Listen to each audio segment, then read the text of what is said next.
കൂടുതലാണെങ്കിലും പല അടുക്കളകളിലും ഇപ്പോഴും ഉപയോഗം കുറയാത്ത സാധനമാണ് എണ്ണ. എണ്ണയിൽ വറുത്തതും പൊരിച്ചതുമായ ഒരു വിഭവമെങ്കിലും തീന്മേശയിലില്ലാത്ത ദിവസങ്ങളില്ല.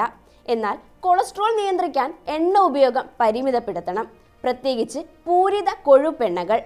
പാം ഓയിലും സാധാരണ പാചകത്തിന് ഉപയോഗിക്കുന്ന കൊപ്രയിൽ നിന്നുള്ള എണ്ണയും ഇതിൽ ഉൾപ്പെടുന്നു. ചീത്ത കൊളസ്ട്രോൾ ഉള്ളവരാണെങ്കിൽ എണ്ണ നന്നേ കുറയ്ക്കണം. സാലഡിലും മറ്റും ഒലിവ് ഓയിൽ ഉപയോഗിക്കുന്നതാണ് നല്ലത്. ഏതെണ്ണയാണെങ്കിലും ഭക്ഷ്യവസ്തുക്കൾ അതിൽ വറുത്ത് കഴിക്കുന്നതാണ് ദോഷമുണ്ടാക്കുന്നത്. നെയ്യ്, ഹൈഡ്രജനേറ്റഡ് ഫാറ്റ് തുടങ്ങിയവ കൊളസ്ട്രോൾ കുറയ്ക്കാനുള്ള ഭക്ഷണക്രമത്തിൽ നിന്നും പാടെ ഒഴിവാക്കണം. എണ്ണയിൽ വറുത്ത വസ്തുക്കൾ കൊളസ്ട്രോൾ കൂട്ടുന്നതിന് പുറമെ പെപ്റ്റിക് അൾസറിനും കാരണമാകും.